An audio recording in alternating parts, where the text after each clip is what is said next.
తిరుపతిలో జనసేన నేత కిరణ్ రాయల్ మీడియాతో మాట్లాడుతున్నారు. ఇప్పుడు ఆ లైవ్ చూద్దాం. నీ మాట విన్నప్పుడు పవన్ కళ్యాణ్ నీ మాట వినాలని రూల్ ఏముందా? రూల్ ఏముందా? లేదు కదా. ఆయన తెలుసు ఈరోజు కాపులు కానీ బీసీలు కానీ ఎస్సీ ఎస్టీలు కానీ అందరూ పవన్ కళ్యాణ్ గారిని నమ్ముతున్నారు. కాపులకు ప్రాధాన్యత వహిస్తున్నాడు వాస్తవమైన. ఆయన పట్టుకొని నువ్వు ఎన్ని సీట్లు తీసుకున్నా నాకు నచ్చలేదు, నీవే నచ్చదానికి.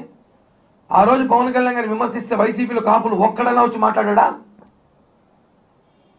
పవన్ కళ్యాణ్ గారిని 2019 ముందు పవన్ కళ్యాణ్ గారి కుటుంబ సభ్యుల్ని, వాళ్ళ తల్లిదండ్రులని, వాళ్ళ పిల్లల్ని, బిడ్డల్ని మాట్లాడితే ఒక్క కాపు నాయకుడు ఎవడైతే ప్రేమ లేఖలు రాస్తున్నాడో వీడు ఒక్కడైనా మాట్లాడా? మీరు ఆ రోజు రాలేదు. ఇవాళ ఇదే వైఎస్ఆర్సీపీలో మంత్రులు పవన్ కళ్యాణ్ గారిని మాట్లాడుతుంటే ఒక్కడైనా ప్రశ్నించినారు కాపుల్లో మంత్రులు? మీరంతా కాపు నాయకులు, కాపు సోదరులు. జనం అంత అమాయకులు కాదు. మీకు గౌరవం ఏదో వయసులో పెద్దవాళ్ళు గతంలో మంత్రులుగా చేశారు కాబట్టి రెస్పెక్ట్ ఇస్తున్నాను తప్ప మీరు ఏదో మాకు సలహాలు ఇచ్చేసి మేము పార్టీ మెయింటైన్ చేయడం కుదరదు కదా. పార్టీ కళ్యాణ్ గారికి అన్నీ తెలుసు, మీరు చెప్పాల్సిన అవసరం లేదు. ముందు తెలుసుకోవాల్సి ఏమంటే ముఖ్యంగా దయచేసి మీ ఉచిత సలహాలు మాకు అవసరం లేదు. పవన్ కళ్యాణ్ గారికి ఈ రాష్ట్రం గురించి బాగా అవగాహన ఉంది, ఇప్పుడు రాజకీయ మీద అవగాహన ఉంది. మీ ప్రేమ లేఖలు మడిచి మీ దగ్గర పెట్టుకోండి, మాకు అవసరం లేదు. దయచేసి కాపుల పరువు తీయకండి. ఇప్పటికే మీరు చాలా చేశారు. ఇక్కడ పవన్ కళ్యాణ్ గారి వెంట మీరు కాపులు ఒకటే ఉన్నారనుకుంటారు, తప్పు. మీరు వేరే భ్రమలో ఉన్నారు. పవన్ కళ్యాణ్ గారి వెంట బీసీలు, ఎస్సీ ఎస్టీ మైనార్టీలు, అన్ని కులాలు ఈరోజు పవన్ కళ్యాణ్ గారితో ఉన్నారు. మీరు ఊరికే ఆ కలయిక చెడగొట్టద్దండి. పాపం చాలా కష్టపడ్డాడు పెద్ద ఆయన, ఎలాగైనా సరే కూటమి చెడగొడతామనేసి. 50 తీసుకో, 60 తీసుకో, 70 తీసుకో. ఇప్పుడు రాయి లేక జగన్కి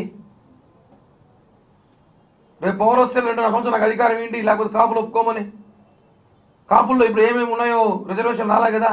కాపులు భవనాలు అడగండి, పోయి నిన్న చేరినాడు మీ కూడా అడగండి, లేఖ రాయండి. ఇప్పుడు పెద్ద లేఖ రాయండి, కొరియర్ చేయండి, లేఖ ఎత్తుకొని ఇచ్చేసరండి. అవన్నీ అక్కడ దమ్ము లేదు, అక్కడ మాట్లాడే ధైర్యం లేదు. ఇక్కడ మీ గౌరవించంగా మా మీద మాట్లాడతారు. పవన్ కళ్యాణ్ గారిని ఇష్టం వచ్చేట్టు మాట్లాడితే నాలుక కోసేస్తాం.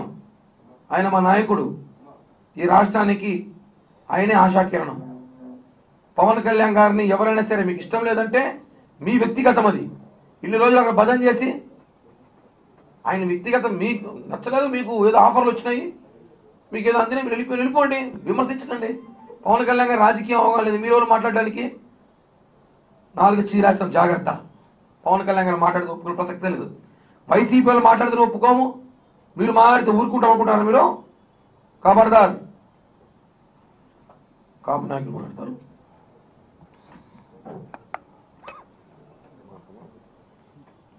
పాత్రికేయ మిత్రులకి నమస్కారము. ఈరోజు నిన్న జరిగినటువంటి ప్రెస్ మీట్లో జనసేనకి ఎటువంటి సంబంధం లేని వ్యక్తులు ఈ చేగొండి సూర్యప్రకాష్ గారు ఉచిత సలహాలు ఇస్తూ ఇన్ని సీట్లు కావాలి, అన్ని సీట్లు కావాలని ఉచిత సలహాలు ఇస్తూ కోవర్టులాగా ఉన్నారు. వీళ్ళు కూడా పవన్ కళ్యాణ్ గారిని మాట్లాడే స్థాయికి వచ్చారు. అన్ని సీట్లు ఇవ్వాలి, ఇన్ని సీట్లు ఇవ్వాలి అనేసి. వీళ్ళు ఎవరు అసలుకి అన్ని సీట్లు ఇన్ని సీట్లు డిక్లేర్ చేసేది? అసమర్థుడు, అది ఇది మాట్లాడతారు మీరు.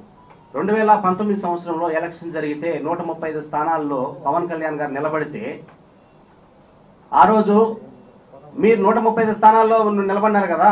ఆ రోజు మీరు మీ హెల్ప్ ఏముంది? మీరు ఒక సీట్లోనో 2 సీట్లోనో మీకు గెలిపించగలిగినారా పవన్ కళ్యాణ్ని?